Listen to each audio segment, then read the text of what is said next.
सभी पॉइंट्स को कवर करते हुए अपन चलेंगे, क्योंकि वहां से जो भी क्वेश्चन अपन डिस्कस करेंगे वहां से कोई अदर क्वेश्चन भी आ जाता है ना, तो आप इजीली सोल्व कर पाए। चलेगा, पहला क्वेश्चन आपके सामने। पहला क्वेश्चन आपके सामने, क्वेश्चन कहता है RMNCH plus A stand for, full form आपसे पूछा है, सीधा सा क्वेश्चन है, सिंपल सा क्वेश्चन है, एज इट इज क्वेश्चन पूछा जा सकता है आपके एग्जाम के अंदर, ठीक है। तो सीधा सा क्वेश्चन है कि इसका फुल फॉर्म क्या होता है।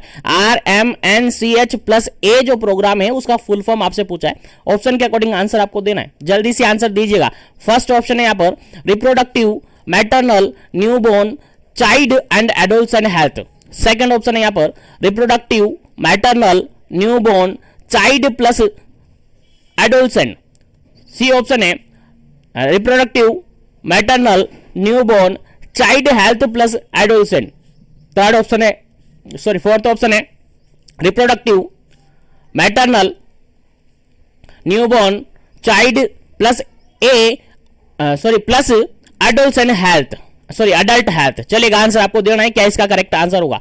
क्वेश्चन सिंपल सा ये पूछा है कि RMNCH जो प्रोग्राम है, RMNCH प्लस A जो प्रोग्राम है उसका फुल फॉर्म क्या है। चलेगा, चारों ऑप्शन मैंने रिपीट कर दिया, फटाफट से आपको आंसर देना है, फिर आगे बढ़ेंगे नेक्स्ट क्वेश्चन पर। जल्दी कीजिएगा क्योंकि टाइमिंग अपने पास कम है और क्वेश्चन बहुत सारे हैं। अभी ब्लॉक में काफी समथिंग, एक ब्लॉक के अंदर 150 से ज्यादा समथिंग क्वेश्चन बनते हैं एक ब्लॉक के अंदर, और कोशिश करूंगा सारे क्वेश्चन आपको करवा दूं, सारे क्वेश्चन करवा दूं, इसलिए आपको जल्दी जल्दी से सेशन को लाइक शेयर करते रहना है और आंसर फटाफट से देते रहना है ताकि सेशन को आगे बढ़ाते रहे।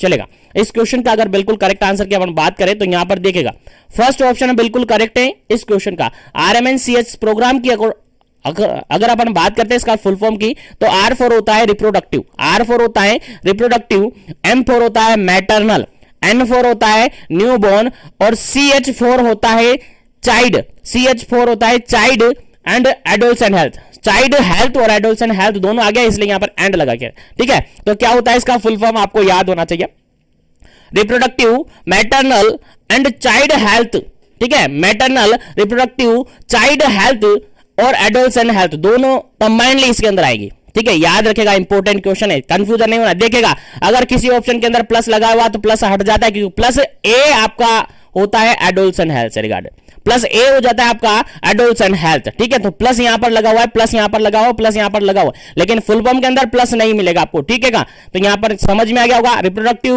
Maternal, newborn, child and adolescent health बिल्कुल करेक्ट आंसर है आपका इस क्वेश्चन का। चलेगा, आगे बढ़ जाते हैं, यहां पर आगे बढ़ जाते हैं और नेक्स्ट क्वेश्चन के बारे में डिस्कस करते हैं, ठीक है। चलेगा, आगे बढ़ते हैं, नेक्स्ट क्वेश्चन है आपका सेकंड क्वेश्चन। नेक्स्ट क्वेश्चन है सेकंड, और सेकंड क्वेश्चन के अंदर आपको लिखा हुआ है, देखिएगा सेकंड क्वेश्चन है द प्लस यहां पर हाईलाइट किया हुआ है, बोल रहा है कि RMNCH प्लस A क्या इंडिकेट करता है, प्लस A क्या इंडिकेट करता है। देखिएगा, अभी थोड़ी देर पहले मैंने आपको बता दिया प्लस A आपका क्या इंडिकेट करता है। चलेगा, जल्दी से आपको आंसर देना है, क्या इसका करेक्ट आंसर होगा, फटाफट से आंसर आपको देना है ताकि आगे बढ़े नेक्स्ट क्वेश्चन। पहला ऑप्शन है यहां पर continuum of care, second option है यहां पर adolescent is an important stage of life, third option है यहां पर प्री प्रेगनेंसी फेज, और फोर्थ ऑप्शन है यहां पर linkage between the service provided at the adolescent stage of life.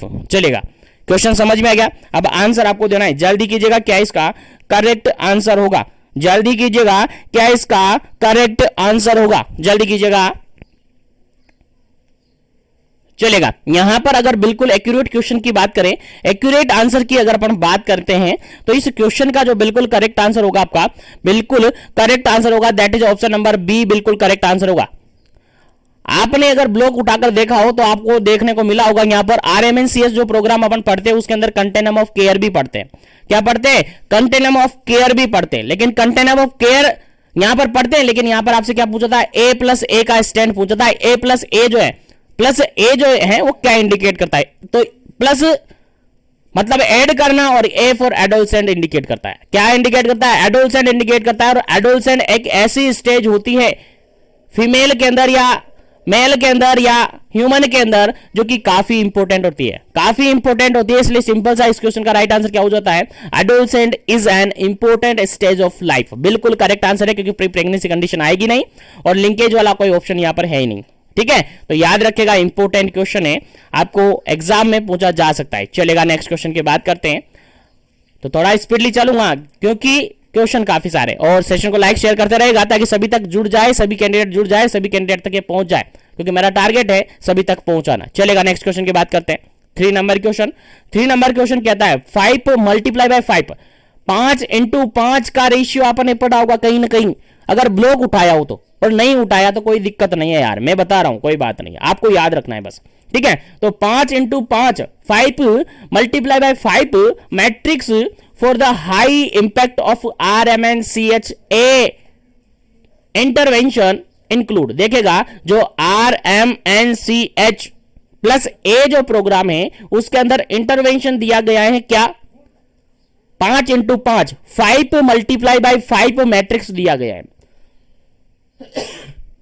तो उसके अंदर कौन कौन से इंटरवेंशन इंक्लूड किए गए, उसके अंदर क्या क्या इंक्लूड किया गया है, समझ में आ गया ना क्वेश्चन। सिंपल सा ये है कि 5 मल्टीप्लाई बाय 5, 5 इंटू 5 यानी कि 5 इंटू 5 करके जो मैट्रिक्स बनाई हुई है RMNCH प्रोग्राम के अंदर, उसके अंदर जो इंटरवेंशन इंक्लूड किए जाते हैं वो क्या है, या किन किन के लिए इंटरवेंशन इंक्लूड किए गए हैं। ऑप्शन के अकॉर्डिंग आंसर देना है। पहला ऑप्शन यहां पर है रिप्रोडक्टिव या reproduction, maternal, newborn, child and adolescent health. Second option की बात करें तो 5 step of intervention. Third step की बात करें 3 डिले, और फोर्थ ऑप्शन की बात करें फैक्टर अफेक्टिंग द हेल्थ। चलेगा, जल्दी से आपको आंसर बताना है क्या इसका करेक्ट आंसर है। जो 5 इंटू 5 करके मैट्रिक्स बनी हुई है RMNCH प्रोग्राम के अंदर, उसके अंदर जो इंटरवेंशन अवेलेबल करवाए जाते हैं, प्रोवाइड करवाए जाते हैं, वो किन के लिए करवाई जाते हैं, स्पेशली क्वेश्चन के अकॉर्डिंग आंसर आपको देना है, ऑप्शन के अकॉर्डिंग आंसर आपको देना है। फटाफट से आंसर दीजिएगा क्या इसका करेक्ट आंसर होगा। चलेगा, इस क्वेश्चन का बिल्कुल करेक्ट आंसर अगर अपन देखें, बिल्कुल करेक्ट आंसर अपन देखें तो ऑप्शन नंबर फर्स्ट बिल्कुल करेक्ट आंसर होगा। ऑप्शन नंबर फर्स्ट बिल्कुल करेक्ट आंसर होगा, क्योंकि 5 इंटू 5 जो मैट्रिक्स बनाई हुई है किसके अंदर, RMNCH प्लस ए प्रोग्राम के अंदर, उसके अंदर जो इंटरवेंशन अवेलेबल करवाए जाते हैं वो रिप्रोडक्टिव हेल्थ को प्रोवाइड करवाए जाते हैं, मैटरनल हेल्थ को प्रोवाइड करवाए जाते हैं, न्यूबॉर्न हेल्थ को प्रोवाइड करवाए जाते हैं, चाइल्ड हेल्थ को प्रोवाइड करवाए जाते हैं, और प्लस ए जो है एडोलसेंट हेल्थ को प्रोवाइड किए जाते हैं। तो फर्स्ट ऑप्शन बिल्कुल करेक्ट है इस क्वेश्चन का, फर्स्ट ऑप्शन बिल्कुल करेक्ट है इस क्वेश्चन का। भेजे में बिठा लीजिएगा, क्वेश्चन अगर आपके एग्जाम में आता है तो गलत नहीं होना चाहिए, गलत नहीं होना चाहिए, क्योंकि काफी इंपोर्टेंट क्वेश्चन है, पूछा जा सकता है मैटरनल हेल्थ से रिगार्डेड और RMNCH प्रोग्राम से रिगार्डेड। चलेगा, नेक्स्ट क्वेश्चन की बात करते हैं।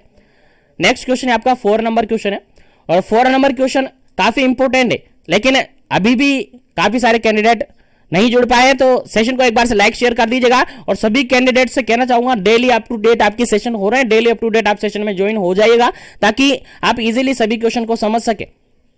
चलेगा, 4th क्वेश्चन है आपका national iron plus a incentive, sorry initiative include. देखिए क्वेश्चन यहां पर ये लिखा हुआ है नेशनल आयरन प्लस ए इनिशिएटिव इंक्लूड। चलेगा, किसके लिए है, आयरन, नेशनल आयरन प्लस ए इनिशिएटिव इंक्लूड किसके लिए इंक्लूड की गई है, ये नेशनल आयरन प्लस इनिशिएटिव। बताइएगा, आंसर आपको देना है। पहला ऑप्शन यहां पर एडोलसेंट के लिए, सेकंड ऑप्शन यहां पर एंटीनेटल मदर के लिए, थर्ड ऑप्शन यहां पर पोस्ट नेटल मदर के लिए, और फोर्थ ऑप्शन यहां पर ओल्ड एज के लिए। फटाफट से आंसर दीजिएगा क्या इसका करेक्ट आंसर है। क्वेश्चन समझ में आ गया। क्वेश्चन ने सिंपल सा ये कहा गया है, क्वेश्चन ने सिंपल सा ये कह रहा है कि नेशनल आयरन प्लस इनिशिएटिव जो इंक्लूड किया गया है वो किसके लिए इंक्लूड किया गया है, या नेशनल आयरन प्लस ए इनिशिएटिव के अंदर किसको इंक्लूड किया जाता है। कैसे भी समझे, क्वेश्चन का आंसर आपको आना चाहिए, क्वेश्चन का आंसर आपको आना चाहिए। देखिएगा, प्लस आयरन प्लस इनिशिएटिव की बात की जा रही है तो इसके अंदर क्या आंसर करेक्ट होना चाहिए, जल्दी से आपको आंसर देना है फटाफट से, क्या इसका करेक्ट आंसर होगा, फिर आगे बढ़ेंगे नेक्स्ट क्वेश्चन पर।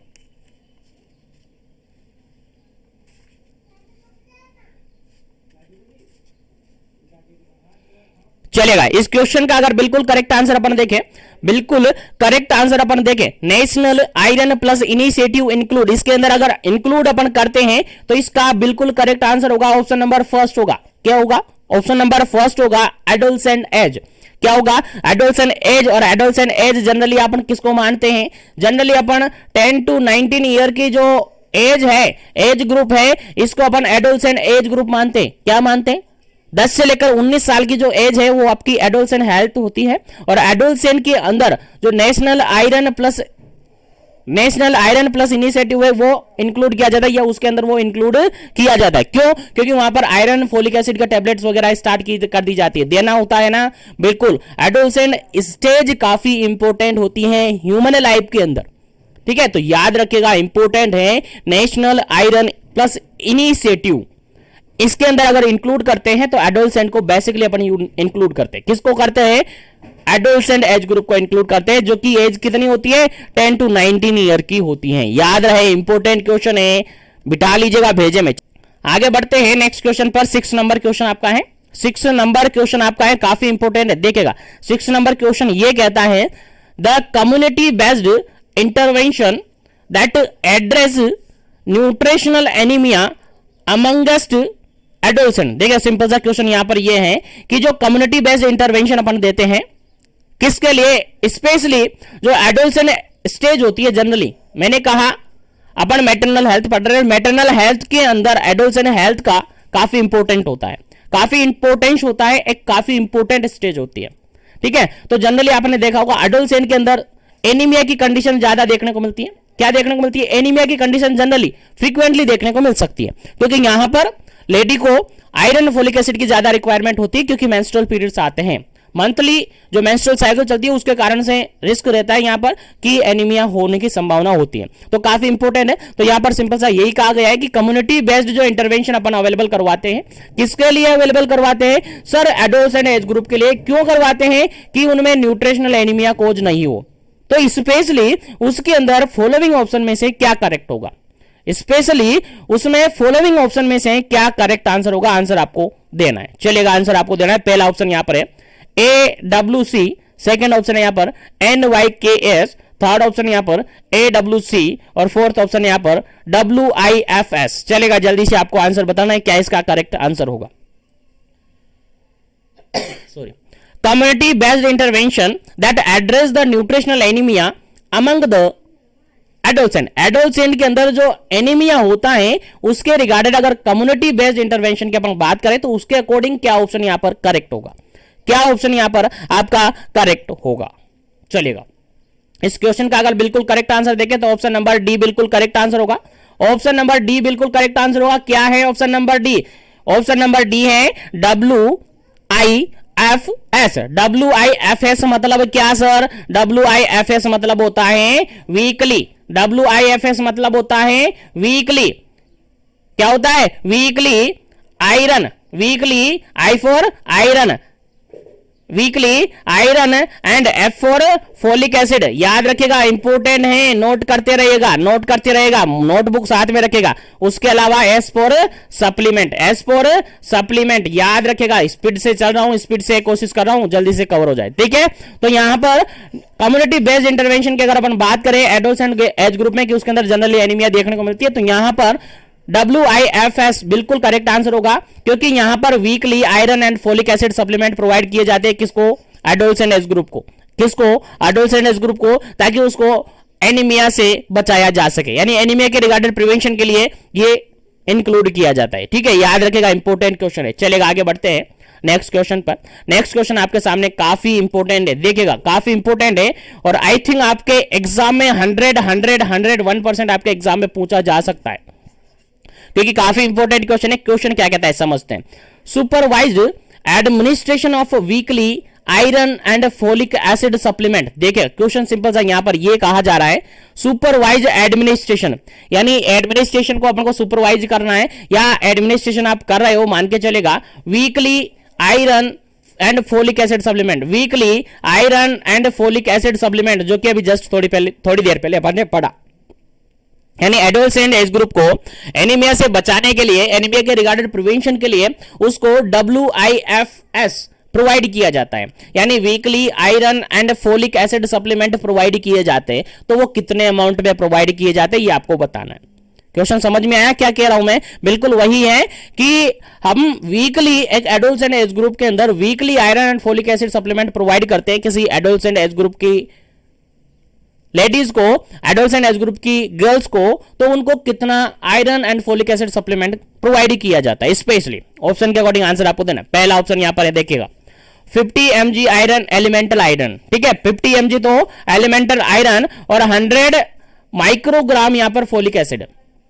सेकेंड ऑप्शन है यहां पर 100 mg एलिमेंटल आयरन और 300 microgram folic acid. Third option की बात करें तो 100 mg तो एलिमेंटल आयरन और 500 microgram folic acid. D option है यहां पर 200 mg एलिमेंटल आयरन और 350 माइक्रोग्राम फोलिक एसिड। चलेगा, आंसर आपको देना है फटाफट से। क्या इसका करेक्ट आंसर है? Most most most important question है, आपके एग्जाम में एज इट इज पूछा जा सकता है कि जो weekly iron and folic acid supplement अपन देते हैं एडोलसेंट एज ग्रुप को, वो कितना देते हैं, आंसर आपको देना है फटाफट से। क्या इसका करेक्ट आंसर है? I think previously question paper जो हो चुके हैं इग्नू यूनिवर्सिटी में, वहां पर ऐसा क्वेश्चन पूछा हुआ है, ठीक है, तो आपको याद होना चाहिए। चलेगा, इस क्वेश्चन का राइट आंसर आप बता दीजिएगा, फिर आगे बढ़ेंगे अपन नेक्स्ट क्वेश्चन पर। चलेगा, यहां पर अगर बात करते हैं अपन, यहां पर अगर बात करते हैं तो ऑप्शन नंबर थर्ड, यहां पर ऑप्शन नंबर सी यहां पर बिल्कुल करेक्ट आंसर है। ऑप्शन नंबर सी यहां पर बिल्कुल करेक्ट आंसर है। अगर weekly iron and folic acid की बात करें तो एलिमेंटल आयरन प्रोवाइड करते हैं अपन एडोलसेंट एज ग्रुप को, कितना? 100 mg, 100 mg प्रोवाइड करते हैं एलिमेंटल आयरन। याद रहे, इंपोर्टेंट क्वेश्चन है, इंपोर्टेंट क्वेश्चन है। कितना एलिमेंटल आयरन प्रोवाइड करते हैं? 100 mg प्रोवाइड करते हैं। अगर फोलिक एसिड की बात करें, फोलिक एसिड की बात करें तो कितना प्रोवाइड करते हैं? 500 माइक्रोग्राम प्रोवाइड करते हैं। कितना? 500 माइक्रोग्राम। याद कर लीजिएगा, याद रख लीजिएगा, याद होना चाहिए, ठीक है। तो कितना? 100 ग्राम, 100 mg तो यहां पर 100 mg तो यहां पर एलिमेंटल आयरन प्रोवाइड किया जाता है और 500 माइक्रोग्राम, याद रखेगा माइक्रोग्राम की बात कर रहा हूं। अगर यहां पर mg की बात करेंगे तो फिर गलत हो जाएगा। माइक्रोग्राम फोलिक एसिड यहां पर प्रोवाइड किया जाता है एक एडोलसेंट एज ग्रुप को। याद रहे, रट लीजिएगा, भेजे में बिठा लीजिएगा, क्वेश्चन आपके एग्जाम में पूछा जा सकता है, भूलना नहीं है। चलेगा, आगे बढ़ता हूं मैं नेक्स्ट क्वेश्चन पर। नेक्स्ट क्वेश्चन आपके सामने 8 नंबर है और 8 नंबर क्वेश्चन सिंपल सा यहां पर क्या कहता है, देखिएगा, समझिएगा क्या क्वेश्चन कहता है। काफी इंपोर्टेंट क्वेश्चन है यहां पर, देखिएगा। क्वेश्चन कहता है web based health management and information system HMIS। Previously session जो फर्स्ट पेपर का सेशन अपन ने डिस्कस किया था, लास्ट सेशन, उसके अंदर अपन ने डिस्कस किया था HMIS के रिगार्डेड। याद होगा आपको, नहीं याद है तो बहुत अच्छी बात है कि आपको याद नहीं रहा जो क्लास में पढ़ा है, ठीक है, अच्छी बात है, याद नहीं रहना चाहिए, रखना भी नहीं है क्योंकि एग्जाम नहीं देना है, ठीक है। तो यहां पर आपको याद रखना है, ठीक है, याद रखना है, उल्टा मत समझिएगा, उल्टा कह रहा हूं ताकि आपको समझ में बैठे, ठीक है। ये आपको याद रखना है। प्रीवियसली सेशन के अंदर अपन ने HMIS के रिगार्डेड काफी सारे क्वेश्चन डिस्कस किए थे। यहां पर एक क्वेश्चन एक बार फिर से बन के आता है और इंपॉर्टेंट है आपके एग्जाम पॉइंट ऑफ व्यू से। और जो भी डाटाज मैं बता रहा हूं बिल्कुल आपके मॉड्यूल्स के बता रहा हूं, बिल्कुल कंफ्यूजन बिल्कुल भी नहीं रहना है। अगर आपको लगता है कि नहीं हमें कंपेटिटिव एग्जाम्स की तरीके से आंसर चाहिए तो कंपेटिटिव एग्जाम्स की तरीके से यूनिवर्सिटी आपका आंसर नहीं मानेगी। आपके मॉड्यूल्स को उठाकर देखेगा, आपके मॉड्यूल्स के अंदर जो आंसर है वही है और वो गलत नहीं है, वो गलत नहीं है। डाटा चेंजेज हो सकते हैं, गलत नहीं है, एग्जैक्ट गलत नहीं कह सकते अपन उसको, ठीक है, ध्यान रहे, ठीक है। चलेगा, इस 8 नंबर क्वेश्चन का आंसर ये पूछा गया है कि जो HMIS जो है यानी हेल्थ मैनेजमेंट इंफॉर्मेशन सिस्टम है वो कब इनिशिएटेड हुआ था, कब स्टार्ट हुआ था, एक्चुअली में क्वेश्चन ये पूछा है। चलेगा, अब आपको आंसर बताना है क्या इसका करेक्ट आंसर होगा। उम्मीद है सभी को याद होगा और जिसको याद नहीं है वो याद रख लीजिएगा, जिसको याद नहीं है वो याद रख लीजिएगा क्योंकि काफी इंपोर्टेंट है। इसके रिगार्डेड प्रीवियसली एग्जाम पेपर के अंदर क्वेश्चन आया हुआ है, प्रीवियसली एग्जाम पेपर के अंदर क्वेश्चन आया हुआ है। फर्स्ट ऑप्शन यहां पर देखिएगा 1985, सेकेंड ऑप्शन देखेगा 1997, थर्ड ऑप्शन देखेगा 2005 और फोर्थ ऑप्शन देखेगा 2008। चलेगा, आंसर बताएगा 1985, 1997 और 2005 और 2008। चलिएगा, आंसर आपको बताना है HMIS कब इनिशिएट हुआ था। चलिएगा, आंसर आपका क्या होगा, फटाफट से आंसर दीजिएगा और इसके रिगार्डेड अलग से कुछ डाटा से जो भी मैं यहां पर आपको क्लियर करवा दूंगा क्योंकि यहां से आपको प्रीवियसली एग्जाम में क्वेश्चन पूछा हुआ है। चलेगा, यहां पर 8 नंबर का क्वेश्चन है वो क्या कहता है कि जो HMIS है हेल्थ मैनेजमेंट इंफॉर्मेशन सिस्टम है वो कब स्टार्ट हुआ था। तो आपका आंसर जाएगा सर ऑप्शन नंबर डी।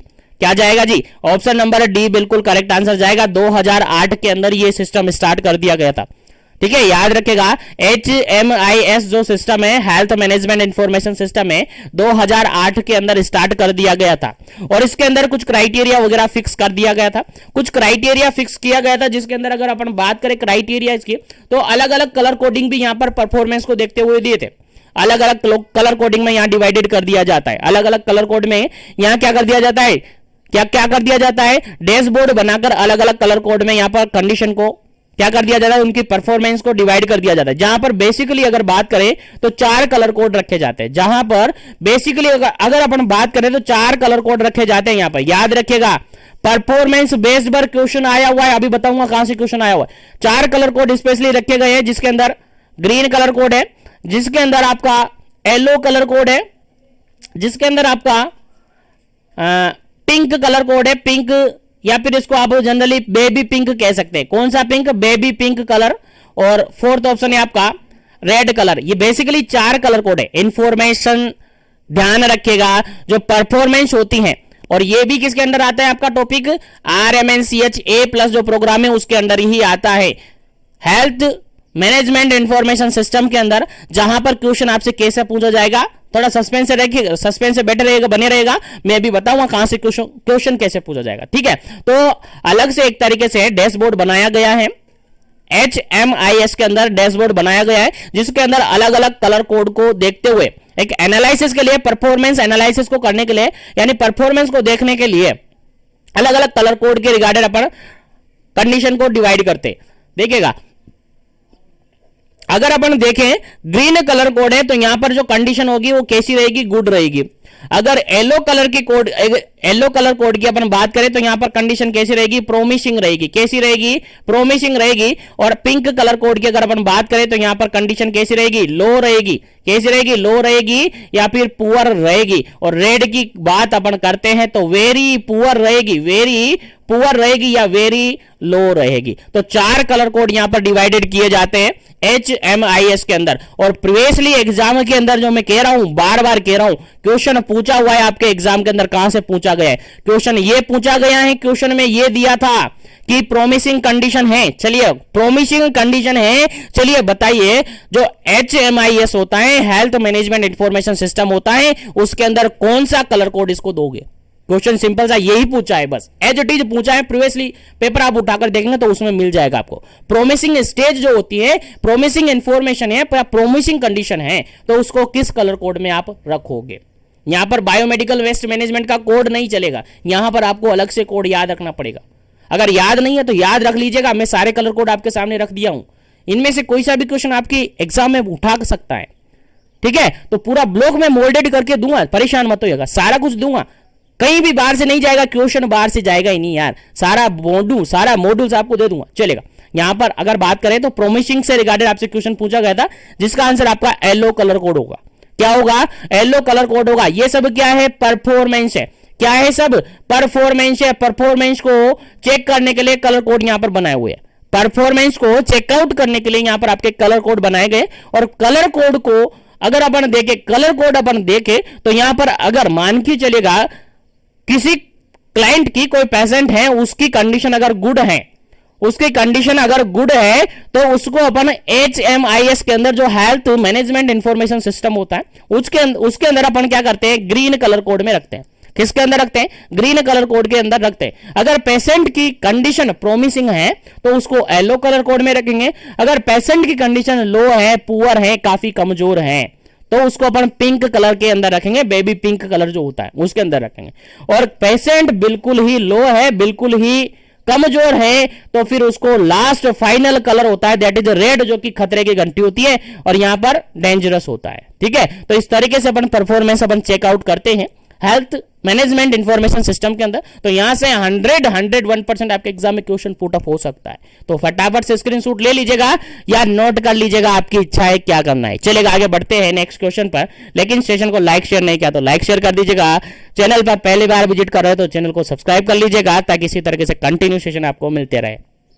उसी के साथ अगर आपने अभी तक मिशन एजुकेशन ऐप डाउनलोड नहीं किया तो कर लीजिएगा, क्योंकि वहां पर आपको काफी सारे एमसीक्यूज अवेलेबल करवाए गए, अप्रोक्सीमेटली 2000 समथिंग क्वेश्चन वहां पर आपको अवेलेबल करवा रखे हैं। चलेगा, आगे बढ़ते हैं, फटाफट से इसको नोट कर लीजिएगा, फिर आगे बढ़ते हैं।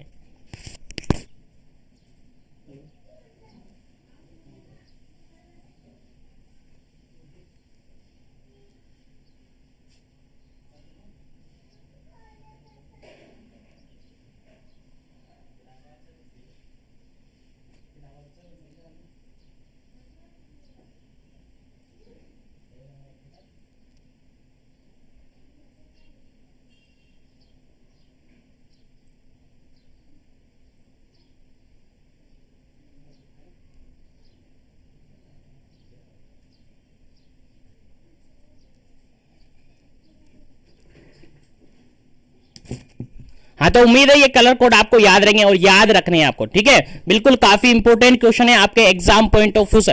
आपके मॉड्यूल्स को उठाकर नहीं देखेंगे आप, बिल्कुल आपने, उम्मीद करता हूं किसी ने नहीं देखा होगा, देखने वाले देखते होंगे, पढ़ने वाले पढ़ते होंगे, लेकिन पढ़िएगा, उनको उठाइएगा। अभी 10 दिन आपके पास बचे हैं, काफी कुछ है।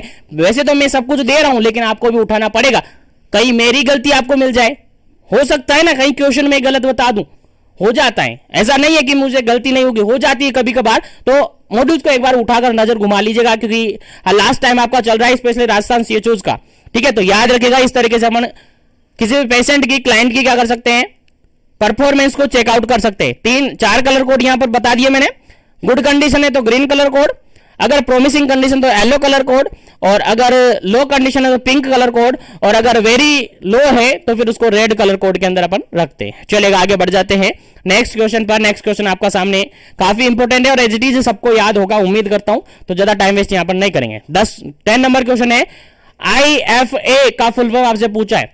पहला ऑप्शन यहां पर है इंट्रा फोलिकुलर एसे, सेकेंड ऑप्शन यहां पर है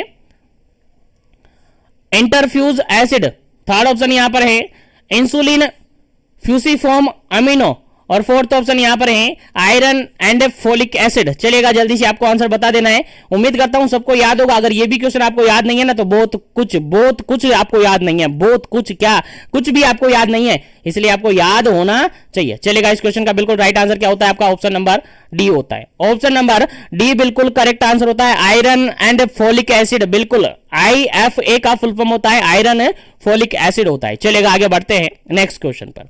आगे बढ़ते हैं नेक्स्ट क्वेश्चन पर। नेक्स्ट क्वेश्चन आपके सामने काफी इंपोर्टेंट है और पता नहीं कितनी बार मैं सोल्व करवा चुका हूं, पता नहीं कितनी बार मैं बता चुका हूं। ये भी क्वेश्चन आपका गलत नहीं होना चाहिए, ये भी क्वेश्चन आपका गलत नहीं होना चाहिए। क्वेश्चन सिंपल सा ये है, calculate the BMI body mass index. Body mass index को अपन कैलकुलेट करेंगे तो उसका फॉर्मूला क्या होता है, फॉर्मूला आपसे पूछा है। पहला ऑप्शन यहां पर देखेगा, BMI is equal to height in metre square, height in metre square, height in metre square and weight in KG, weight in KG. Second option यहां पर है,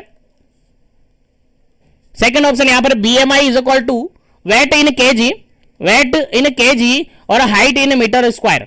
थर्ड ऑप्शन यहां पर है BMI is equal to weight in LBS, LBS and height in feet, height in feet. और fourth option है height in KG, height in KG और sorry wait in KG और हाइट इन सेंटीमीटर स्क्वायर। चलेगा, अब बताइएगा क्या इसका करेक्ट आंसर होगा। उम्मीद करता हूं सभी को याद होगा, जिसको याद नहीं है वो याद रख लीजिएगा, इंपॉर्टेंट क्वेश्चन है, एज इट इज पूछा जा सकता है। चलेगा, चलेगा, इस क्वेश्चन का बिल्कुल राइट आंसर आपका होता है ऑप्शन नंबर सेकंड बिल्कुल करेक्ट आंसर हो जाता है, क्योंकि अपन BMI कैलकुलेट करते हैं तो BMI कैलकुलेट करने के लिए सिंपल सा फॉर्मूला है आपका जो वेट है, किसी पर्सन का वेट है उसको केजी में अपन रखेंगे और उससे डिवाइड कर देंगे उसकी हाइट का स्क्वायर, उसकी हाइट का स्क्वायर, उसकी हाइट का स्क्वायर किस में रखना है, आपको मीटर में रखना है। हाइट का स्क्वायर किस में रखना है, मीटर में रखना है। तो जनरली अपन कह सकते हैं W/H2 अपन कह सकते हैं, या फिर kg upon m square upon कह सकते हैं। ये फॉर्मूला है आपका BMI कैलकुलेट करने का, याद रहे, इंपोर्टेंट है। वेट में डिवाइड करेंगे हाइट के स्क्वायर का, वेट केजी में रखना है, हाइट मीटर स्क्वायर में रखना है। इस तरीके से अपन कैलकुलेशन करेंगे तो आपका BMI कैलकुलेट हो जाएगा इजीली। उम्मीद है समझ में आ गया होगा। तो आगे बढ़ जाते हैं नेक्स्ट क्वेश्चन पर। नेक्स्ट क्वेश्चन आपके सामने काफी इंपोर्टेंट है, मोस्ट इंपोर्टेंट है, 100% आपके एग्जाम में पूछने की संभावना है, 100% आपके एग्जाम में आने की संभावना है। तो याद रखेगा, the daily recommended dietary allowance RDA for calcium in pregnancy and lactation. देखिए सिंपल सा क्वेश्चन यहां पर ये पूछा है, प्रेगनेंसी और लैक्टेशन की कंडीशन है, उसके अंदर अपन कैल्शियम अवेलेबल करवाते हैं लेडी को। क्या करवाते हैं? कैल्शियम अवेलेबल करवाते हैं लेडी को, तो वो कितना होना चाहिए? डेली अलाउंस के अकॉर्डिंग बताना है, डेली रिकमेंडेड डाइटरी अलाउंस के अंदर बताना है कि कैल्शियम रिक्वायरमेंट कितनी होती है प्रेगनेंसी के अंदर और लैक्टेशन के अंदर। आंसर बताना है, जल्दी से आपको आंसर देना। पहला ऑप्शन यहां पर है 1200 mg per day, second option है 1400 mg per day, third option है 1500 mg पर डे, और डी ऑप्शन यहां पर 1600 mg पर डे। चलेगा, आंसर बताएगा 1200, 1400, 1500 और 1600। चलेगा, फटाफट से आंसर बता दीजिएगा ताकि आगे बढ़े अपन नेक्स्ट क्वेश्चन पर। चलेगा, जल्दी कीजिएगा। कैल्शियम की बात की जा रही है प्रेगनेंसी और लैक्टेशन की कंडीशन में, डेली अलाउंस आपसे पूछा है, RDA पूछा है। चलेगा, इस क्वेश्चन का अगर बिल्कुल करेक्ट आंसर अपन देखें ना, बिल्कुल करेक्ट आंसर अगर अपन देखें ना, तो बिल्कुल करेक्ट आंसर होता है आपका option number A. Option number A बिल्कुल करेक्ट आंसर होगा। 1200 mg की जरूरत पड़ती है, 1200 mg की जरूरत पड़ती है लेडी को पर डे के अकॉर्डिंग। याद रखना है, भेजे में बिठा लेना है, अगर क्वेश्चन पूछा जाए ना तो याद होना चाहिए, आपको आना चाहिए। चलेगा, उम्मीद करता हूं समझ में आ रहा होगा। तो आगे बढ़ जाता हूं मैं नेक्स्ट क्वेश्चन पर, क्योंकि क्वेश्चन काफी सारे हैं। चलेगा, नेक्स्ट क्वेश्चन की बात करते हैं। 13 नंबर क्वेश्चन है। 13 नंबर क्वेश्चन कहता क्या है, देखिएगा, समझिएगा। 13 नंबर क्वेश्चन कहता है, high risk cases can be. High risk cases किसको कंडीशन मतलब किसको अपन कंसीडर करेंगे? हाई रिस्क केस कौन से होते हैं बताइए फटाफट से, ऑप्शन के अकॉर्डिंग आंसर देना। पहला ऑप्शन यहां पर है वुमेन बिलो 18 ईयर, 18 साल से कम की लेडी।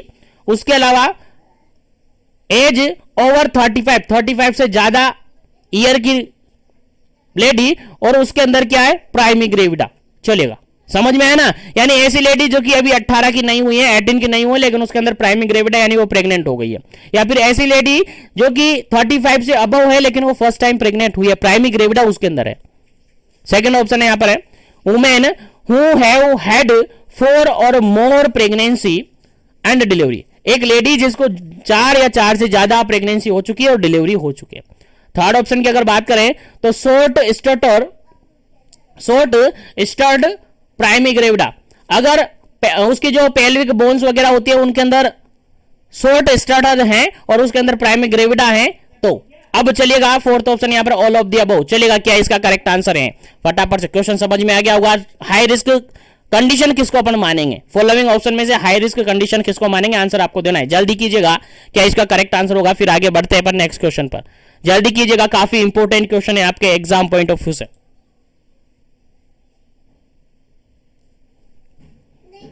चलेगा, इस क्वेश्चन का अगर बिल्कुल करेक्ट आंसर अपन दें, बिल्कुल करेक्ट आंसर अगर अपन दे तो ऑप्शन नंबर डी बिल्कुल करेक्ट आंसर होगा, क्योंकि फॉलोइंग तीनों ऑप्शन यहां पर हाई रिस्क के अंदर कंसीडर किए जा सकते हैं। क्योंकि ऐसी लेडी जो कि 18 की नहीं हुई है, प्रेग्नेंट हो गई है, तो उसके अंदर रिस्क है। ऐसी लेडी जो कि 35 से ज्यादा है लेकिन फर्स्ट टाइम प्रेग्नेंट हुई है, तो उसके अंदर भी रिस्क हो सकता है। उसके अलावा ऐसी लेडी जो कि 4 और 4 से ज्यादा बार प्रेग्नेंट हो चुकी है और उसके अंदर डिलीवरी हो चुकी है, तो वो भी रिस्की हो सकता है। ठीक है, हो सकता है, मे भी हो सकता है, होगा नहीं, हो सकता है। ठीक है, उसके अलावा अगर ऐसी लेडी जिसके अंदर शॉर्ट स्टार्टर देखने को मिल रहा है, प्राइमी ग्रेविडा है, तब भी उसके अंदर हाई रिस्क हो सकता है। इसलिए आपका डी ऑप्शन बिल्कुल करेक्ट आंसर हो जाता है इस क्वेश्चन का। चलेगा, उम्मीद है समझ में आ गया होगा। तो आगे बढ़ जाते हैं नेक्स्ट क्वेश्चन पर। नेक्स्ट क्वेश्चन आपका 14 नंबर क्वेश्चन क्या कहता है, समझिएगा। काफी इंपॉर्टेंट क्वेश्चन है, आपको आना चाहिए, समझ में आना चाहिए, बैठना चाहिए भेजे में, दिमाग में। चलेगा, क्वेश्चन क्या कहता है समझते हैं। क्वेश्चन ये कहता है points include the birth preparedness. देखिएगा, बर्थ प्रिपेयर्डनेस, देखिएगा बर्थ होने से पहले यानी डिलीवरी से पहले जो प्रिपेयर्डनेस की जाती है, जो तैयारी की जाती है, वही बर्थ प्रिपेयर्डनेस के नाम के से जानी जाती है। यानी उसी को क्या कहते हैं अपन? बर्थ प्रिपेयर्डनेस अपन कहते हैं। प्रिपेयर होना है, पहले से ही प्रिपेयर रहना है, तो उसके अंदर कौन सा पॉइंट मेंशन होगा, उसके अंदर कौन सा पॉइंट आएगा, या बर्थ प्रिपेयर्डनेस के अंदर क्या क्या इंक्लूड करेंगे? पहला ऑप्शन यहां पर देखेगा, identification of palace of birth and skilled birth attendant. ठीक है, सबसे पहले आइडेंटिफाई करेंगे अपन पैलेस को, कहां पर बर्थ करवाना है। उसके अलावा जो भी अटेंडेंट हैं उसके स्किल्स को अपन देख लेंगे। उसके अलावा फोर्थ और सेकंड ऑप्शन है यहां पर encourage institutional delivery. Institutional delivery को बढ़ावा देना है। सी ऑप्शन है यहां पर locate nearest functional first referral unit, और लोकेट आसपास के जो फर्स्ट रेफरल यूनिट है, CSC है, PSC है, जहां पर 24 आवर 7 जो पीएससी है वहां पर रेफरल है, उसके अलावा ऑल ऑफ दी अबव। चलेगा, क्या इसका करेक्ट आंसर है? किसको इंक्लूड करेंगे अपन बर्थ प्रिपेयर्डनेस के अंदर? चलेगा, जल्दी से आंसर दीजिएगा, क्या इसका करेक्ट आंसर होगा?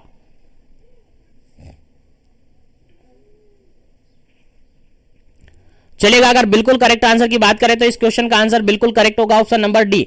ऑप्शन नंबर डी बिल्कुल करेक्ट आंसर होगा, क्योंकि अगर बात करें तो सबसे पहला ऑप्शन भी बिल्कुल करेक्ट है कि हमें जो पहले से है उसको आइडेंटिफाई कर लेना है, उसके अंदर जो भी स्किल्ड है, जो अटेंडेंट है, जो भी अटेंड करेगा उसको देख लेना है। उसके अलावा सेकंड ऑप्शन है इंस्टीट्यूशनल जो डिलीवरी है उसको बढ़ावा देंगे। और थर्ड ऑप्शन यहां पर है कि आसपास की जो भी नियरेस्ट फर्स्ट रेफरल यूनिट है या पीएससी है जो कि आसपास है उसको देख लेना है कि अगर कोई इमरजेंसी आ जाती है तो तुरंत अपन उसको रेफर कर सकते हैं। अगर ऐसी तीनों ऑप्शन है तो ये सारे दोनों तीनों क्या कहां इंक्लूड किए जाते हैं? बर्थ प्रिपेयर्डनेस के अंदर इंक्लूड किए जाते हैं, क्योंकि ये सारी तैयारी पहले से ही होकी रहती है, क्योंकि पहले से ही पता रहता है। ईडीटी कैलकुलेट कर लेते हैं, expected date of delivery, expected date of delivery calculate कर लेते हैं, पहले से अंदाजा रहता है कि इस डेट के समथिंग आपकी डिलीवरी हो सकती है, तो उसके रिगार्डिंग पहले से प्रिपेयर्डनेस रहना होता है। इसलिए ऑल ऑफ दी अबव बिल्कुल करेक्ट है इस क्वेश्चन का। चलेगा, आगे बात करते हैं नेक्स्ट क्वेश्चन की।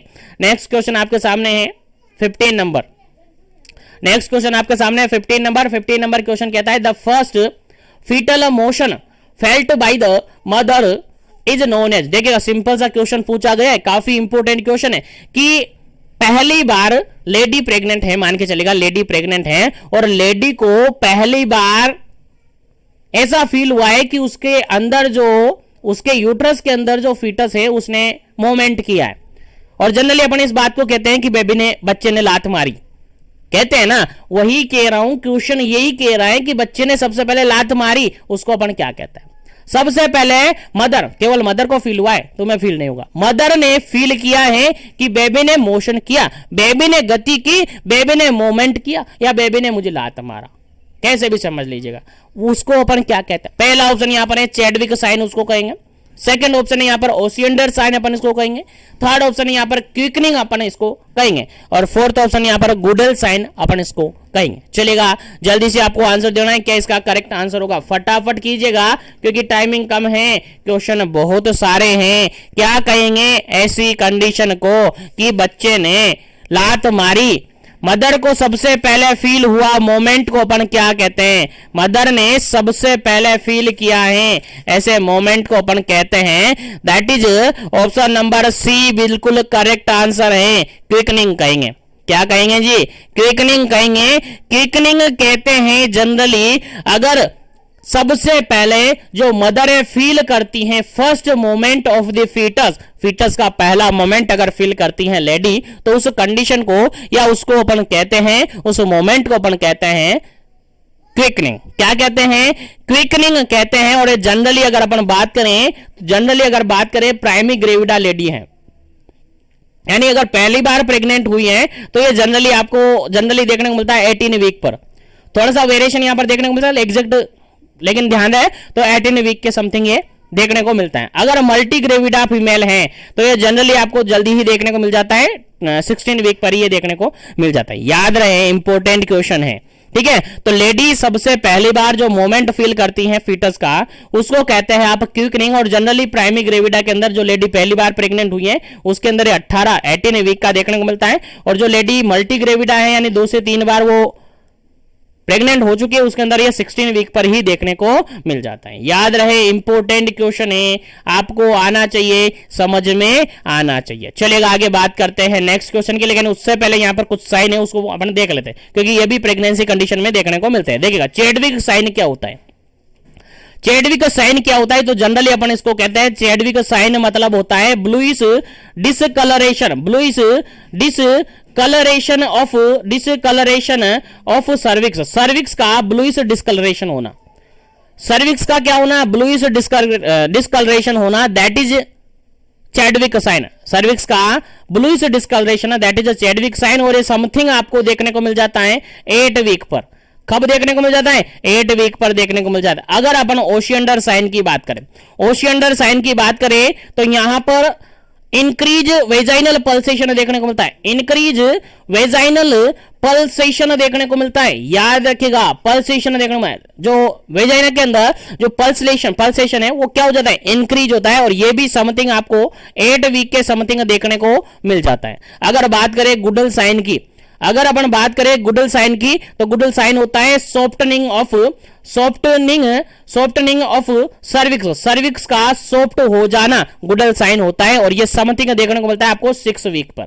क्या देखने को मिलता है, 6 वीक पर। फटाफट से स्क्रीनशॉट बना लीजिएगा। आगे बढ़ते हैं नेक्स्ट क्वेश्चन पर। और जो भी कैंडिडेट पहली बार विजिट कर रहे हैं चैनल पर, चैनल को जरूर से सब्सक्राइब कर लीजिएगा ताकि इसी तरीके से कंटिन्यू सेशन आपको मिलता रहे। चलेगा, उम्मीद है समझ में आ गया होगा। तो क्विकनिंग फर्स्ट टाइम मोमेंट होता है फीटस का, जो कि मदर फील करती है, जो कि क्या करती है, मदर फील करती है। अगर चैडविक साइन की बात करें तो ब्लूइश डिस्कलरेशन ऑफ सर्विक्स, जो कि 8 वीक पर देखने को मिलता है। ओसेंडर साइन की बात करें तो वेजाइनल के अंदर जो पल्सेशन होता है वो इंक्रीज होता है, ये भी 8 वीक के समथिंग होता है। गुडल साइन की बात करें तो सॉफ्टनिंग ऑफ सर्विक्स होता है, दैट इज 6 वीक में देखने को मिल जाता है। उम्मीद है समझ में आ गया होगा। तो बढ़ता हूं मैं आगे नेक्स्ट क्वेश्चन पर। नेक्स्ट क्वेश्चन आपके सामने है काफी इंपोर्टेंट। नेक्स्ट क्वेश्चन आपके सामने काफी इंपोर्टेंट है। नेक्स्ट क्वेश्चन क्या कहता है, देखिएगा, number of antenatal visit should be at least. देखिएगा, क्वेश्चन सिंपल सा यहां पर ये कहा गया है कि जो एंटेनेटल विजिट करवाते हैं अपन, एंटेनेटल विजिट करते हैं, वो एटलीस्ट कम से कम कितने एंटेनेटल विजिट होने चाहिए। क्वेश्चन समझ में आ गया ना। क्वेश्चन रिपीटेड है, 101% पूछा जा सकता है। तो यहां पर ऑप्शन है 5, ऑप्शन है 3, थर्ड ऑप्शन है 4 और ऑप्शन नंबर डी है 2। चलेगा, कितने एंटेनेटल विजिट की जरूरत पड़ती है। Number of antenatal visit should be at least कितने विजिट होने चाहिए। जल्दी से आपको आंसर बताना है क्या इसका करेक्ट आंसर होगा। एटलीस्ट इतने तो होने ही चाहिए कि एटलीस्ट इतने तो होने ही चाहिए। चलेगा, इस क्वेश्चन का अगर बिल्कुल करेक्ट आंसर अपन बात करें, इसका बिल्कुल करेक्ट आंसर अगर अपन बात करें तो इसका आंसर होगा आपका ऑप्शन नंबर सी। क्या होगा जी, ऑप्शन नंबर सी होगा। एटलीस्ट 4 विजिट होने चाहिए। एंटेनेटल विजिट की बात करें तो 4 विजिट होने चाहिए, जिसके अंदर से एटलीस्ट 1 विजिट आपका एमओ करेगा। 1 विजिट किसके हैंड में होना चाहिए, एमओ, मेडिकल ऑफिसर के द्वारा किया हुआ होना चाहिए। एटलीस्ट 1 विजिट, ठीक है, एटलीस्ट 1 विजिट।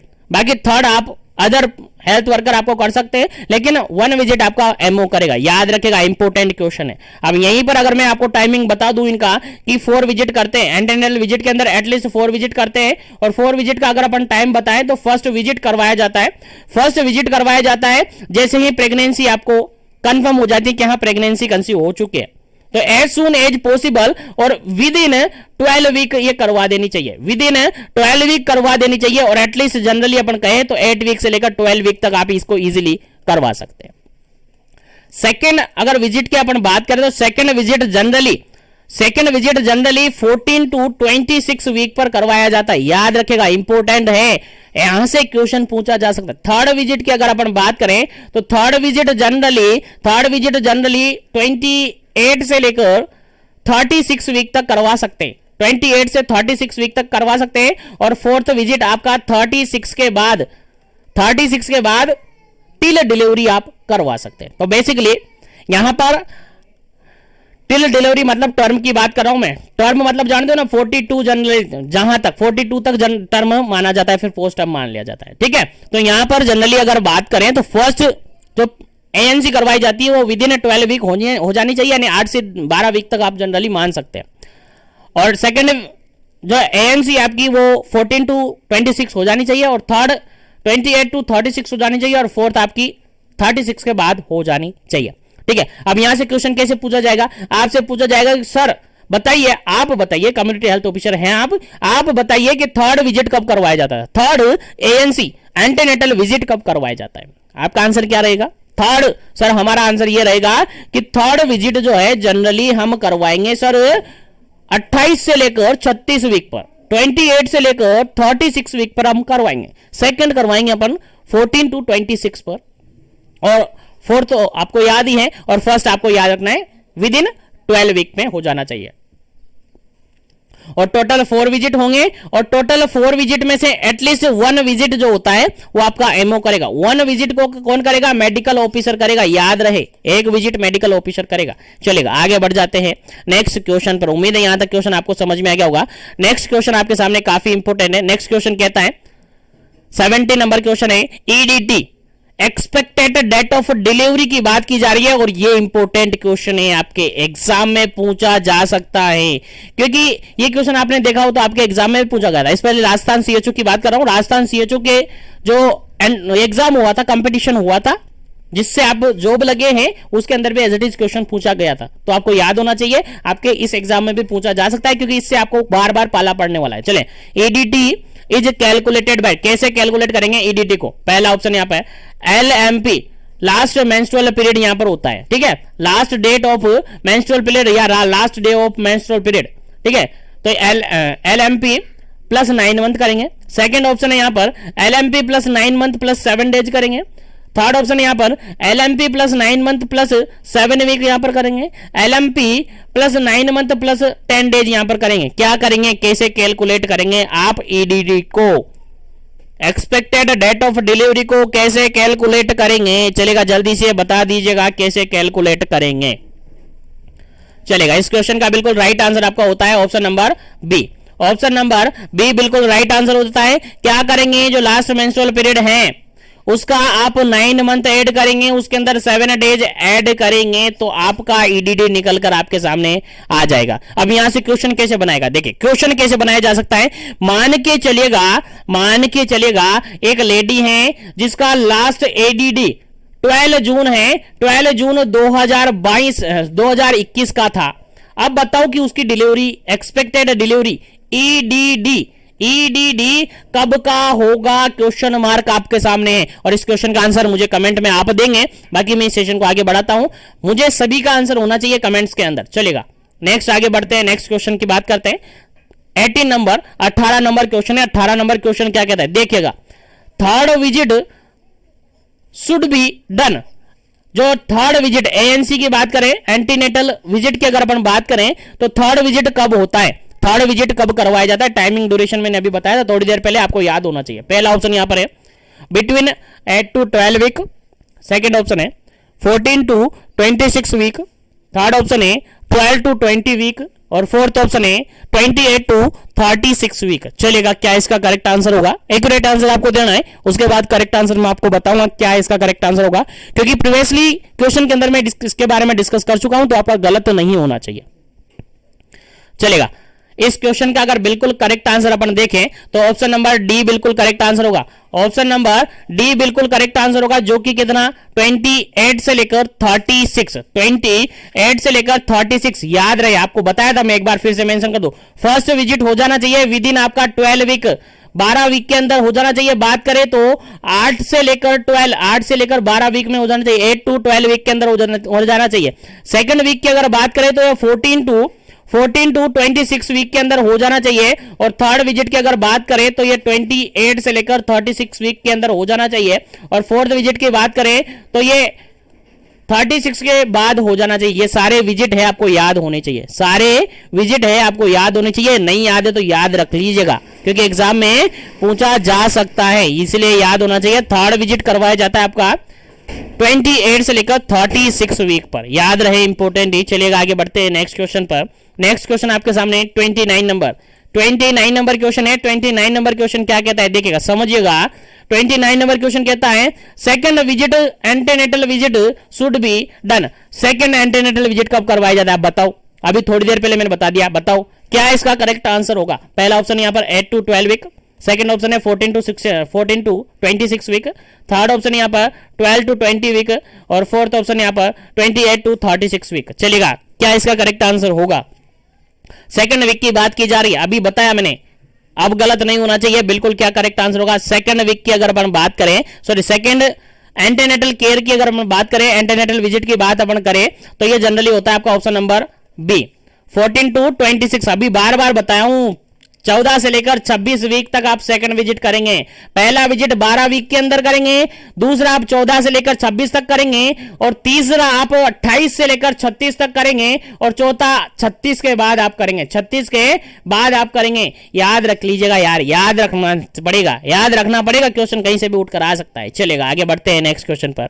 उम्मीद करते हैं याद हो रहा होगा, उम्मीद करते हैं समझ में आ रहा होगा। चलेगा, नेक्स्ट क्वेश्चन है आपका सामने 20 नंबर। नेक्स्ट क्वेश्चन है आपके सामने 20 नंबर, और 20 नंबर क्वेश्चन कहता है, देखिएगा 20 नंबर क्वेश्चन कहता है reason of fundal height less than the period of gestation, less than the period of gestation. Simple सा क्वेश्चन ये है कि आपको कारण बताना है कि जो फंडल हाइट है वो लेस देन रह रही है गेस्टेशन पीरियड, यानी नॉर्मल से भी कम रह गई है। फंडल हाइट अपन ने पढ़ी थी अलग अलग, याद हो तो आपको फंडल हाइट कहां पर कितनी होगी, प्रीवियसली सारे सेशन आप देखे होंगे तो आपको पता होगा। जब हम एंटीनेटल केयर से रिगार्डेड टॉपिक्स पढ़े थे, थ्योरेटिकल पढ़े थे अपन, लेकिन उसमें काफी अच्छी तरीके से अपन ने डिस्कस किया था। तो क्वेश्चन यहां पर यह है कि एंटीनेटल केयर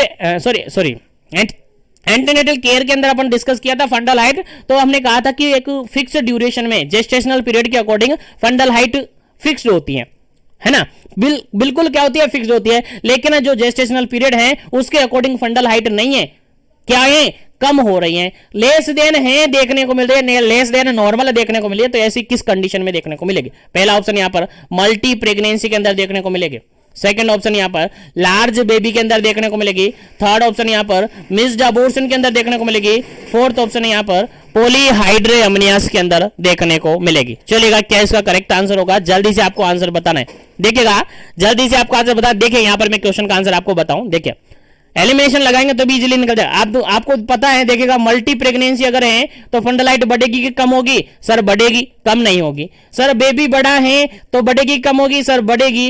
अगर पॉलीहाइड्रेअमनियास है, एमनियोटिक फ्लूइड ज्यादा है तो बढ़ेगी कि कम होगी? बढ़ेगी। आपसे पूछा क्या है? Less than. लेस किसमें? अरे सर एबॉर्शन हो चुका है तो लेस देन ही तो देखने को मिलेगी। ऑप्शन नंबर सी आपका करेक्ट हो जाएगा, ऑप्शन नंबर सी आपका करेक्ट हो जाएगा, क्योंकि एबॉर्शन हो चुका है। एबॉर्शन की कंडीशन में फंडल हाइट बढ़ेगी नहीं बल्कि क्या हो जाएगी?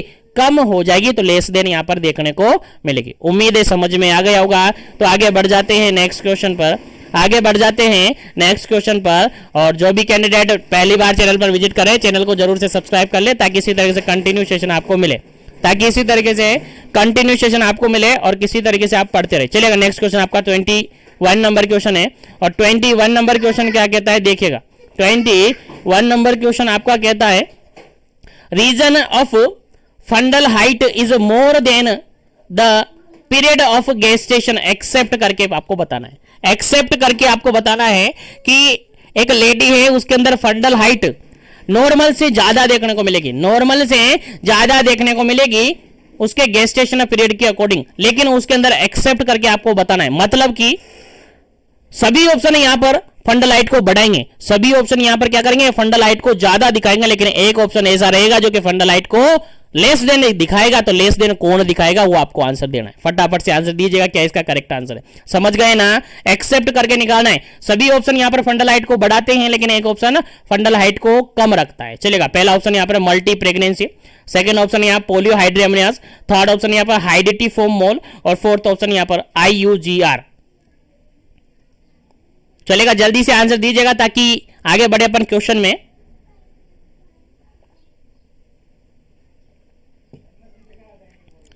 चलेगा, इस क्वेश्चन का अगर बिल्कुल राइट आंसर देखें तो देखिए मल्टी प्रेगनेंसी में मैंने क्या बोला था कि फंडल हाइट बढ़ेगी, बिल्कुल फंडल हाइट बढ़ेगी। पॉलीहाइड्रेअमनियास है तो फंडल हाइट बढ़ेगी, बिल्कुल सही है। थर्ड ऑप्शन की बात करें तो हाइडेटिफॉर्म मोल है तो इसके अंदर भी जनरली फंडल हाइट क्या होती है? बढ़ती है। क्या होती है? फंडल हाइट बढ़ती है। लेकिन IUGR है, IUGR बोले तो intra uterine growth restriction, intra uterine growth retardation, अगर ऐसी कंडीशन है तो फंडल हाइट घटेगी। आपसे पूछा क्या है? एक्सेप्ट करके, मोर देन बताया कि सभी मोर देन है लेकिन एक कम करेगा, तो ये एक्सेप्ट करके आपको निकाल दिया। क्वेश्चन का राइट आंसर क्या हो जाता है? Option number D correct answer हो जाता है। चलेगा, आगे बढ़ते हैं नेक्स्ट क्वेश्चन पर। उम्मीद है क्वेश्चन समझ में आ रहे होंगे आपको, उम्मीद है क्वेश्चन समझ में आ रहे होंगे। समझ में आ रहे तो फटाफट से लाइक शेयर कर दीजिएगा ताकि सभी तक पहुंच जाए। सेशन सभी तक पहुंचना चाहिए क्योंकि मेरा टारगेट आपको पूरा करना है। मैं आपको 100% दे रहा हूं, आप भी 100% लीजिएगा, दूसरों को भी 100% दिलाइएगा। चलेगा, नेक्स्ट क्वेश्चन की बात करते हैं। 22 नंबर क्वेश्चन है और 22 नंबर क्वेश्चन कहता है all pregnant women needed to given 1 tablet of folic acid. देखिए क्वेश्चन यहां पर सिंपल सा ये पूछा है कि प्रेग्नेंट वुमेन है, उसको अपन फोलिक एसिड की टेबलेटमेंट देंगे, फोलिक एसिड की टेबलेट देंगे तो उसका अमाउंट कितना होगा? समझ में आ रहा है ना? यानी यार सिंपल सा क्वेश्चन ये कह रहा है, ऑप्शन के अकॉर्डिंग देख लीजिएगा कि प्रेगनेंसी है किसी लेडी को, अब उसको आयरन और फोलिक एसिड सप्लीमेंट आप दे रहे हो, कितना दोगे? चलेगा, आंसर आपको देना है क्या इसका करेक्ट आंसर होगा, आंसर आपको देना है क्या इसका करेक्ट आंसर होगा। जल्दी कीजिएगा, पहला ऑप्शन यहां पर है 50 mg elemental iron and 0.5 mg folic acid sorry. उसके अलावा बी ऑप्शन है यहां पर 100 mg elemental iron and 0.5 mg folic acid. Third option यहां पर है 150 mg elemental iron and 1.5 mg folic acid. Fourth option है 200 mg elemental iron and 1.0 mg folic acid. चलिएगा, जल्दी से आपको आंसर बताना है क्या इसका करेक्ट आंसर होगा। जल्दी कीजिएगा, क्या इसका करेक्ट आंसर होगा।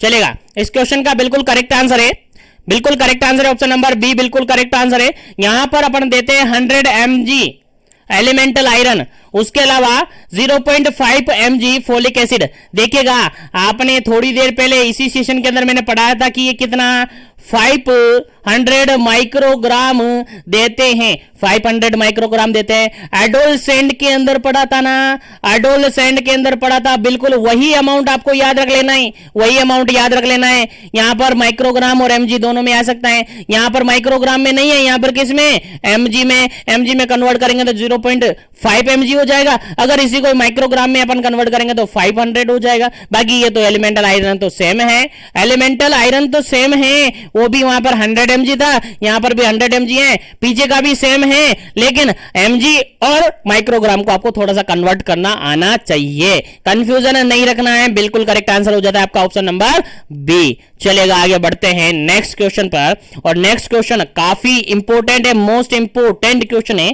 कहता क्या है, देखिए 23 नंबर क्वेश्चन है। 23 नंबर क्वेश्चन कहता है all pregnant women need to given 1 tablet of folic acid at least. देखिए क्वेश्चन यहां पर सिंपल सा ये है, एक टेबलेट डेली देनी है, ठीक है, 1 tablet of iron folic acid at least. देखिए सिंपल सा क्वेश्चन यहां पर ये है कि प्रेग्नेंट लेडी को हम जो सप्लीमेंट प्रोवाइड करते हैं, iron folic acid supplement provide करते हैं, वो एटलीस्ट कितने दिनों तक देना चाहिए, कितने टाइम तक आप दोगे। पहला ऑप्शन यहां पर है 30 डेज तक, सेकेंड ऑप्शन है 60 डेज तक, थर्ड ऑप्शन है 90 डेज तक, फोर्थ ऑप्शन है 180 डेज तक। चलेगा, बताइएगा जी जो अपन आयरन एंड फोलिक एसिड देते हैं, IFA जो अपन देते हैं, आयरन एंड फोलिक एसिड अपन देते हैं, वो कितने दिनों तक देंगे प्रेग्नेंट लेडी को। 30 दिन, 60 दिन, 90 दिन और 180 दिन। आपका आंसर क्या रहेगा जी, फटाफट से आंसर बताइए।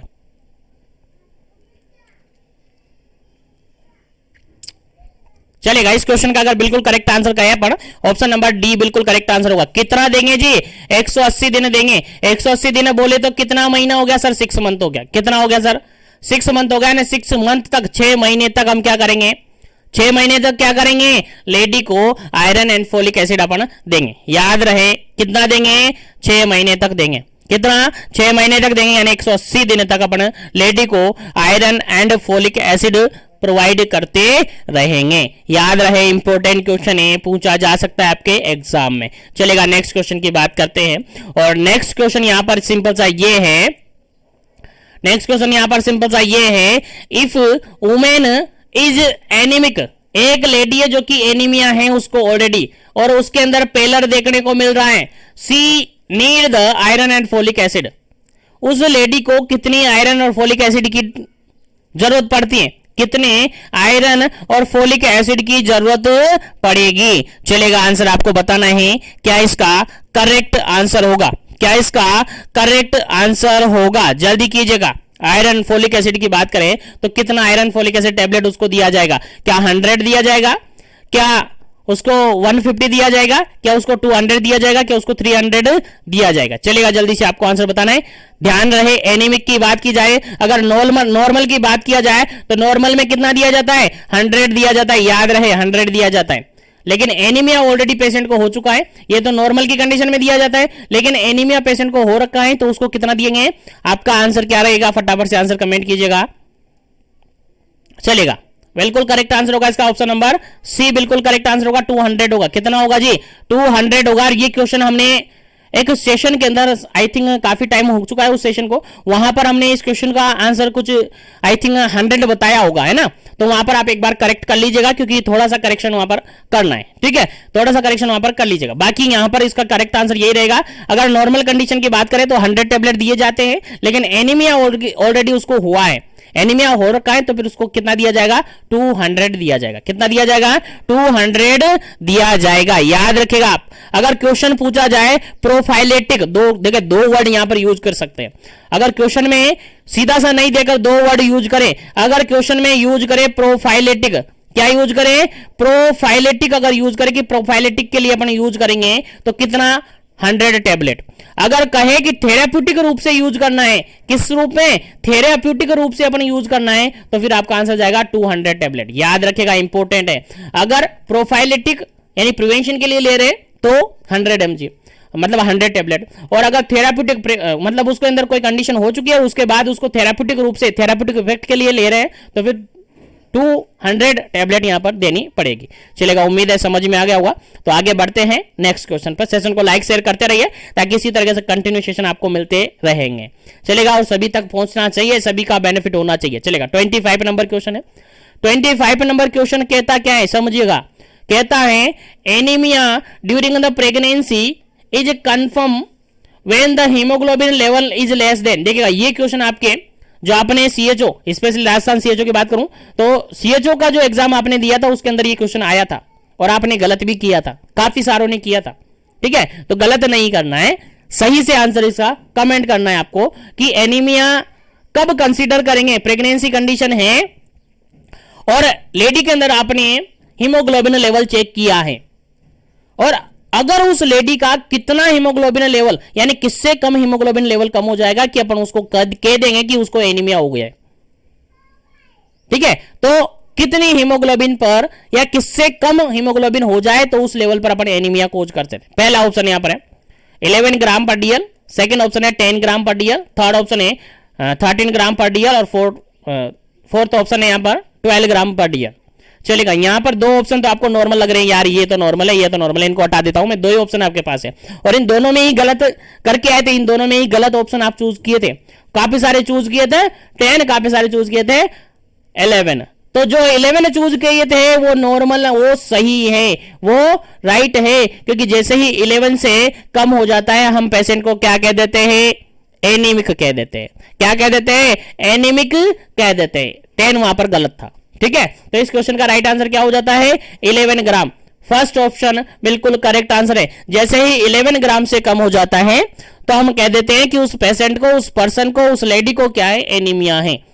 और ये अकॉर्डिंग टू WHO डाटा है, उन्होंने भी यही बोल रखा है, उन्होंने भी यही बता रखा है, उनके डाटा में भी यही है, ठीक है। तो याद रखें 11 ग्राम पर डीएल से अगर कम हो जाता है हीमोग्लोबिन लेवल तो उसको अपन क्या कह देते हैं कि उसको एनीमिया हो गया है। चलेगा, नेक्स्ट क्वेश्चन की बात करें।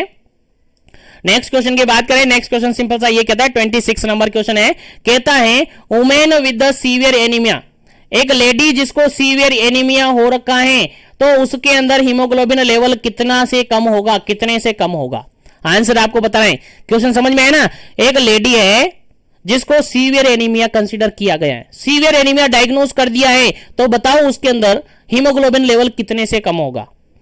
क्या 10 से कम होगा, क्या 7 से कम होगा, क्या 6 से कम होगा, क्या 9 से कम होगा। चलेगा, आंसर आपको बताना है क्या इसका करेक्ट आंसर होगा। उसके अंदर हीमोग्लोबिन लेवल कितना होगा, सीवियर एनीमिया कंसीडर कर दिया गया है, डायग्नोज कर दिया गया है। चलेगा, बिल्कुल करेक्ट आंसर आपका होगा ऑप्शन नंबर बी, बिल्कुल करेक्ट आंसर होगा। अगर 7 ग्राम पर डीएल से कम हीमोग्लोबिन लेवल है तो अपन कंसीडर कर सकते हैं कि उसके अंदर क्या है, सीवियर एनीमिया है। क्या है, सीवियर एनीमिया है। याद रखिएगा, डाटा अकॉर्डिंग टू WHO है, याद होना चाहिए आपको। चलेगा, नेक्स्ट क्वेश्चन की बात करते हैं। नेक्स्ट क्वेश्चन आपके सामने काफी इंपॉर्टेंट है, काफी इंपॉर्टेंट है नेक्स्ट क्वेश्चन है आपका 27 नंबर क्वेश्चन कहता है, if women receive the first dose after 38 week of pregnancy, then the second dose may be given the post natal period after the gap of. देखिए question यहां पर simple सा ये है, क्वेश्चन सिंपल सा यहां पर ये है कि एक लेडी है, एक लेडी है, टीटी एडमिनिस्ट्रेशन से क्वेश्चन है, टीटी जो टीटनस टॉक्साइड जो एडमिनिस्ट्रेशन करते हैं अपन, टीटी एडमिनिस्ट्रेशन से रिगार्डेड क्वेश्चन है कि अगर एक लेडी है जिसको 38 वीक पर पहला डोज लगाए, टीटी का पहला डोज लगाए 31 वीक पर, अब उसको सेकेंड डोज लगाना है, सेकेंड डोज उसको लगाना है तो कितने गैप पर लगाएंगे, कितने गैप पर सेकेंड डोज लगेगा? पहला ऑप्शन यहां पर 2 वीक पर, सेकेंड ऑप्शन है यहां पर 4 वीक पर, थर्ड ऑप्शन यहां पर 8 वीक पर और फोर्थ ऑप्शन यहां पर 12 वीक पर। और ऐसा क्वेश्चन भी आई थिंक आपने जो कंपटीशन एग्जाम दिया था सीएचओ का उसके अंदर पूछा गया था और इंपोर्टेंट है, आपके एग्जाम में पूछा जा सकता है। तो जनरली आप सबको पता होगा कि अगर कोई सिमिलर डोज है, कोई सिमिलर डोज आप लगा रहे हो तो सिमिलर डोज के अंदर एटलीस्ट आपको 4 वीक का गैप होना जरूरी है। 4 वीक बोले तो 1 मंथ का गैप जरूरी होता है। कोई भी सिमिलर डोज है तो सिमिलर डोज के बीच एटलीस्ट 1 मंथ का गैप होना जरूरी होता है। कितना? 1 महीने का या 4 वीक का गैप होना जरूरी होता है। इसलिए आपका सेकंड ऑप्शन यहां पर बिल्कुल करेक्ट आंसर होता है। 4 वीक का गैप होना चाहिए, 2 डोज के बीच में 4 वीक का गैप होना चाहिए, याद होना चाहिए आपको भी।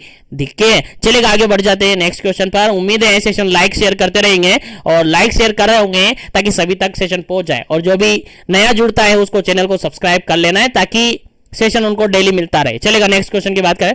28 नंबर क्वेश्चन है। 28 नंबर क्वेश्चन थोड़ा सा समझने वाला है, समझिएगा, क्योंकि इस क्वेश्चन को पहले भी अपन डिस्कस कर चुके हैं। तो यहां पर देखिएगा, if the women has been previously immunised with 2 dose, ये भी टीटी से रिगार्डेड क्वेश्चन है। टीटी से रिगार्डेड क्वेश्चन है कि एक लेडी जिसको पहले ही 2 डोज कंप्लीट हो चुके हैं, 2 डोज लगे हुए हैं प्रीवियसली प्रेगनेंसी में, एक लेडी है जो कि प्रीवियसली प्रेग्नेंट हुई थी, उसके अंदर उसके टीटी के दोनों डोज लगा दिए गए थे। अब with in the first 3 year, 3 साल के पहले, ठीक है, 3 साल से पहले ही वो लेडी प्रेग्नेंट होती है। अब उसको क्या करेंगे, कितने डोज आप लगाएंगे, कितने डोज आप लगाएंगे? पहला ऑप्शन है यहां पर नो एडमिनिस्ट्रेशन, कोई डोज नहीं लगाएंगे। सेकंड ऑप्शन है 1 डोज लगाएंगे। थर्ड ऑप्शन यहां पर 2 डोज लगाएंगे और फोर्थ ऑप्शन यहां पर नन ऑफ दी अबव। चलेगा, क्या इसका करेक्ट आंसर है? एक लेडी है जिसने प्रीवियसली प्रेगनेंसी में पूरे डोज कंप्लीट थे टीटी के, अब उसके बाद 3 साल के अंदर अंदर वो फिर से प्रेग्नेंट हुई है, तो उसके अंदर टीटी के कितने डोज आप लगाएंगे? 1, 2, 3 या फिर नहीं, या फिर कुछ भी नहीं? चलेगा, आंसर आपको बताना है। चलेगा, अगर ऐसा केस है, अगर ऐसा केस पाया जाता है जिसमें लेडी ने ऑलरेडी प्रेग्नेंट थी और उसके कंडीशन में फुली इम्यूनाइज्ड है, दोनों डोज उसके क्या हैं? कंप्लीट हैं, दोनों डोज कंप्लीट हैं। अब लेडी 3 साल के अंदर, 3 ईयर के अंदर ही क्या हो गई है? प्रेग्नेंट हो गई। तो ऐसी कंडीशन में केवल सिंगल डोज लगेगा। क्या लगेगा? केवल सिंगल डोज लगेगा। ऑप्शन नंबर बी बिल्कुल करेक्ट आंसर है। याद रखिएगा, लेडी प्रीवियसली प्रेगनेंसी में फुली इम्यूनाइज्ड है, टीटी इम्यूनाइज्ड है, और उसके बाद उसने 3 साल के अंदर अंदर फिर प्रेगनेंसी कंसीव कर ली है, तो उसके अंदर केवल और केवल टीटी का एक ही डोज लगेगा, जिसको बूस्टर डोज अपन कहेंगे। क्या कहेंगे? बूस्टर डोज अपन कहेंगे। चलेगा, नेक्स्ट क्वेश्चन की अपन बात करते हैं। उम्मीद है यहां तक सभी क्वेश्चन आपको समझ में आ गए होंगे। नेक्स्ट क्वेश्चन आपके सामने 29 नंबर, और 29 नंबर क्वेश्चन कहता है the doses of TT injection to be given to the pregnant women. Pregnant women को जो टीटी इंजेक्शन अपन लगाते हैं उसका डोज कितना रखते हैं, कितना डोज देते हैं? पहला ऑप्शन है 0.05 ml, सेकंड ऑप्शन है यहां पर 1.5 ml, थर्ड ऑप्शन है 0.5 ml और फोर्थ ऑप्शन है 0.25 ml। चलेगा, क्या इसका करेक्ट आंसर होगा? टीटी इंजेक्शन आप लगा रहे हो, टीटी वैक्सीनेशन आप लगा रहे हो लेडी को, तो आप कितना डोज फिक्स करेंगे उस लेडी के लिए?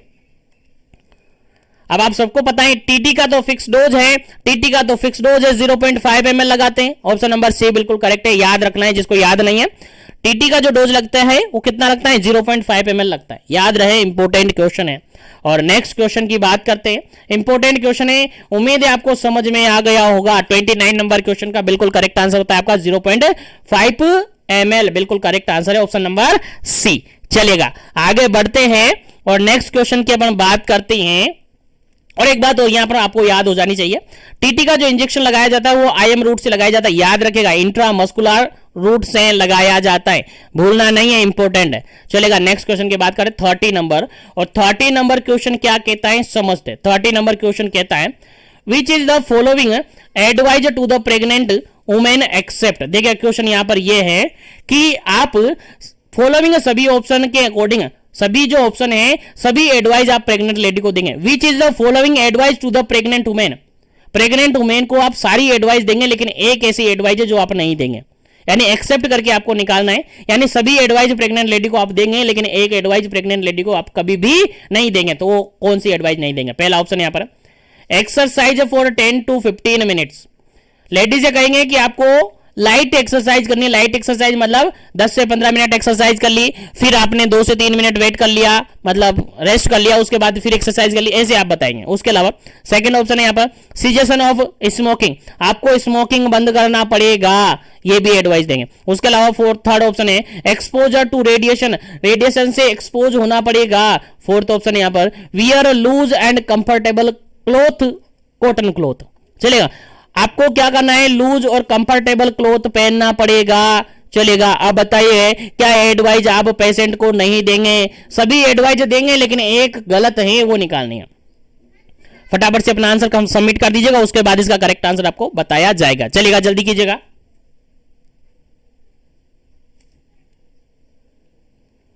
चलिए, इस क्वेश्चन का अगर बिल्कुल करेक्ट आंसर अपन देखें तो ऑप्शन नंबर डी बिल्कुल, सॉरी ऑप्शन नंबर सी बिल्कुल करेक्ट आंसर है, क्योंकि ये एडवाइस आप पेशेंट को, लेडी को कभी नहीं देंगे। लेडी को कह सकते हैं कि एक्सरसाइज करो, आप 10 से 15 मिनट एक्सरसाइज करो, 2 से 3 मिनट वापस वेट कर लो, मतलब रेस्ट कर लो, उसके बाद फिर से आप कर सकते हो। उसके अलावा स्मोकिंग आपको बंद करना ही पड़ेगा। उसके अलावा आप लेडी से कहेंगे कि आपको लूज और कंफर्टेबल क्लॉथ पहनने पड़ते हैं, ठीक है, पहनने चाहिए, ये एडवाइस आप देंगे। लेकिन लेडी को कभी ये एडवाइस नहीं देंगे कि आपको एक्सपोजर होना पड़ेगा। रेडिएशन से हार्मफुल इफेक्ट हो सकता है उसकी प्रेगनेंसी पर, इसलिए ये एडवाइस कभी भी नहीं देंगे। ये एडवाइस गलत है, इसलिए आपका आंसर क्या हो जाता है? यही हो जाता है option number C, exposure to radiation, क्योंकि हमें एक्सेप्ट करके निकालना था। उम्मीद है यहां तक के सारे क्वेश्चन आपको समझ में आ गए होंगे।